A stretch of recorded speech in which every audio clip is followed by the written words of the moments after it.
Y si creíste que esto terminaría aquí, te equivocas, porque esto está por continuar. Audio Jungle.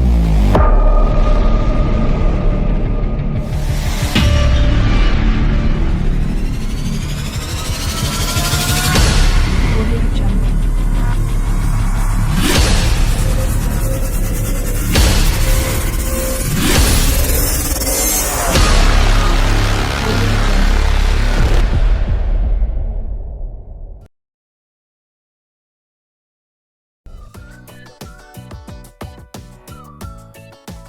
A continuación vamos a hablar de la anatomía del recto y el canal anal, temas correspondientes a la Cátedra de Anatomía Imagenológica 2, a manera de una exposición breve y dinámica.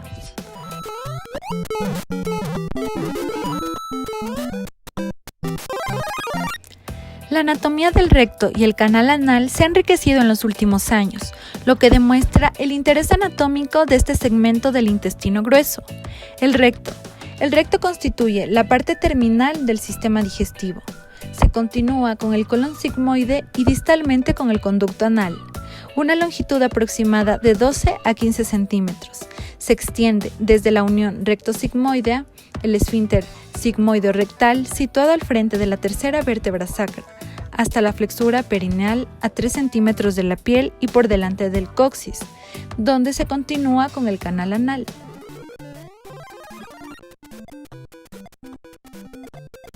La configuración externa. La superficie externa es lisa, sin apéndices epiploicos. En sus caras anterior y posterior está recorrida por estrías longitudinales que corresponden a fibras musculares y excavada por uno o dos surcos transversos que corresponden a los pliegues transversos del recto. Su porción más dilatada es la ampolla rectal. Tendremos una vista a través de un corte sagital del recto, en la cual vamos a tener dos flexuras, una superior y una inferior. La superior, la flexura sacra, que tiene concavidad anterior, mientras que su convexidad posterior se amolda sobre la concavidad del hueso sacro y coxis. En la parte anterior de la flexura sacra del recto se observa una flexura anterior que corresponde en el interior del recto al pliegue transverso medio del recto, mientras que en la flexura inferior, la flexura perineal es de convexidad anterior. A partir de esta, el recto se continúa con el canal anal. A continuación tendremos una vista coronal que muestra que el recto tiene tres flexuras laterales. Una flexura lateral superior de convexidad derecha, una flexura lateral intermedia de convexidad izquierda y una flexura lateral inferior de convexidad derecha. Estas flexuras determinan relieves semicirculares en la mucosa que se denominan pliegues transversos del recto, dos de los cuales son izquierdos y uno es derecho. El segmento del recto que queda por encima de la flexión media anterior presenta la cara anterior tapizada por peritoneo. En sus dos caras laterales, el peritoneo se dispone oblicuo hacia abajo y adelante, formando las fosas peritoneales pararrectales, por debajo de las cuales se relaciona con el espacio pelvirrectal superior. La cara posterior está fijada por arriba por una formación que desciende del promontorio. Por debajo de la flexura media anterior, el recto cambia de dirección y se hace descendente hacia adelante, formando la porción precedente un ángulo cuyo seno se abre adelante, la flexura sacra. Su cara anterior se aplica al coxis y al ligamento anocoxígeo. Su cara superior es subperitoneal, excepto por una pequeña porción que se relaciona con el fondo del saco rectouterino en la mujer o recto vesical en el hombre. El conjunto del recto y el canal anal miden en el adulto 18 centímetros. Configuración interna. Las columnas anales se prolongan en la ampolla rectal en forma variable. Existen además relieves transversales que son los pliegues transversos del recto superior e inferior, visibles en la pared izquierda, y los pliegues transversos del recto medio, situado a la derecha y en la parte media. Es el más prominente y se localiza a unos 6 a 7 centímetros del ano. Marca el límite superior de la ampolla rectal, la parte más dilatada del recto.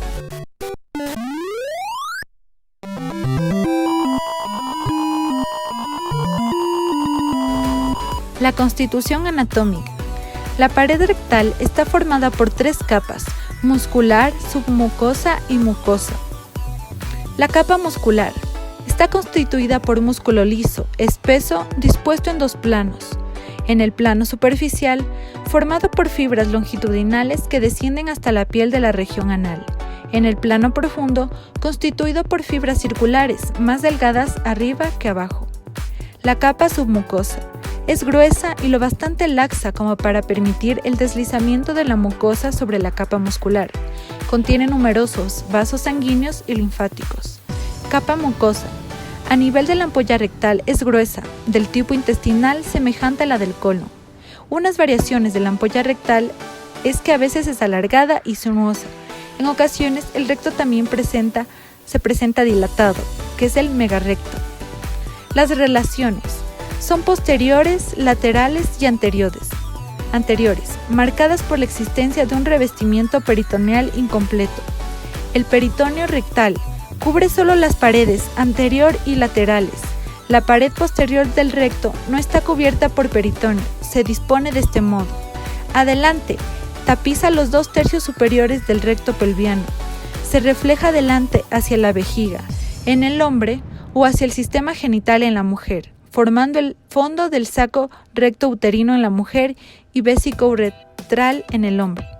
Lateralmente, la superficie que cubre el peritoneo disminuye de arriba a abajo. El peritoneo se prolonga sobre las paredes posterolaterales de la pelvis menor y forman las fosas pararectales que contienen el colon sigmoideo y las asas delgadas. Las relaciones posteriores. De adelante hacia atrás se encontrarán de la siguiente manera. El plano de separación rectouretral formado por un tejido conjuntivo que desciende hasta el ligamento anococcigio corresponde a las 3 últimas vértebras sacras y al coxis. La fascia presacra, que cubre la arteria sacra media en la línea media. A cada lado de la línea media estarán los 2 troncos simpáticos sacros, unidos abajo sobre el glumus coccigio. Las arterias sacras laterales. Estos elementos organizan formaciones más o menos fibrosas que se conectan a la cara posterior de la vaina rectal. A ambos lados, los músculos piriformes y las raíces sacrococcígeas. El plano óseo, triangular, con base superior prolongada lateralmente por los ligamentos sacrotuberoso y sacroespinoso. La extremidad inferior del conducto sacro que contiene el espacio epidural y las últimas raíces de la cola de caballo. Las relaciones laterales. En la porción peritoneal corresponden las fosas pararectales ampliamente abierta hacia la cavidad peritoneal a la derecha. Está cubierta a la izquierda por el mesocolon sigmoide. La porción subperitoneal corresponde al espacio pelvirrectal superior, limitado lateralmente por el músculo obturador interno isofascia, abajo y lateralmente por el músculo elevador del ano, prolongado atrás por el músculo coccigio, arriba por el peritoneo. Las relaciones anteriores.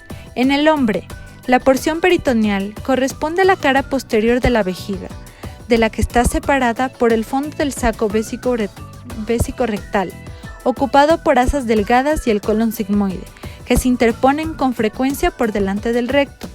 La porción subperitoneal corresponde a las vesículas seminales y a la próstata, de las cuales el recto está separado por el tabique rectovesical, que constituye un plano de separación por delante del recto. Se prolonga en sentido lateral en contacto con la raíz posterior de la vejiga y de la arteria vesical inferior. Mientras que en la mujer, la porción peritoneal corresponde a la cara posterior del útero, a los ligamentos anchos, con la trompa uterina en su parte superior, más abajo al fondo del saco rectouterino que se estrecha entre los ligamentos rectouterinos y el recto correspondiente, aquí la porción posterior del fondo del saco de la vagina.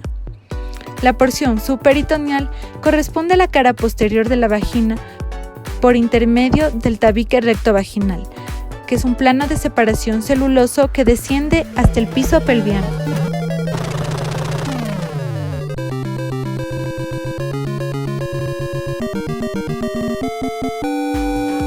A continuación, hablaremos del canal anal. El canal anal es la última porción del intestino grueso Se dirige hacia atrás y comienza con las columnas anales a nivel de la unión ano-rectal y luego de un trayecto de 3 o 4 centímetros casi forma un ángulo de 90 grados con el recto. En su configuración va a ser tanto externa como interna. En la configuración externa, el canal anal es de origen cloacal y se abre por resorción de la membrana cloacal. Es estrecho, sus paredes se contactan entre sí, a su alrededor del aparato esfinteriano y está rodeado por una musculatura estriada de orden voluntario. Respecto a la dirección que adquiere, es oblicuo abajo y atrás entre el recto y el canal anal, se estructura la flexura perineal. En la configuración interna, en el canal anal se observan las columnas anales, que son pliegues mucosos longitudinales. En la terminación de las columnas anales, entre ellas, se forman unas pequeñas cavidades en forma de nido de paloma, denominadas senos anales. En las válvulas anales, situadas entre las bases de las columnas anales, son abiertas hacia arriba. Entre estas y la pared rectal se ubican los senos anales. Por debajo de la línea pectínea, el canal anal está recubierto por piel modificada adherida a los planos subyacentes. El revestimiento infrapectíneo presenta una coloración más pálida que se extiende hasta la línea anocutánea. En su constitución anatómica va a presentar diferentes capas: la capa muscular, la capa submucosa y la capa mucosa. En la capa muscular presenta una capa externa de fibras longitudinales y una capa interna de fibras circulares. Esta última aumenta gradualmente de espesor hacia abajo hasta constituir el esfínter interno. Por fuera de las fibras longitudinales se adicionan fibras musculares estriadas que conforman el esfínter externo. En la capa submucosa, a nivel del canal anal, esta capa es más delgada que en el recto y la separación músculo-mucosa es más difícil de realizar debido a la presencia del ligamento de Parks que une la mucosa al plano muscular esfinteriano, separada las hemorroides externas de las internas. En la capa mucosa, a nivel del canal anal es más delgada y se confunde paulatinamente con el revestimiento cutáneo del ano. Esta zona de transición se denomina pecne anal. Más abajo se exterioriza y marca los pliegues radiados antes de unirse a la piel. A continuación vamos a hablar de las relaciones. En las relaciones inmediatas con travesía del periné y el aparato esfinteriano se van a dividir en el músculo elevador del ano y en el músculo esfínter externo del ano. En el músculo elevador del ano es aquel que rodea completamente al canal anal por sus fascículos mediales o inferiores y por sus fascículos laterales o superiores, mientras que en el músculo esfínter externo del ano es aquel que cubre el esfínter interno y rodea el canal anal con sus fibras musculares entremezcladas con las del músculo elevador del ano. Estas conexiones objetivan la ausencia del plano de separación entre el recto y el músculo elevador del ano. En las relaciones de proximidad más alejadas tenemos que se van a dividir en posteriores y en laterales.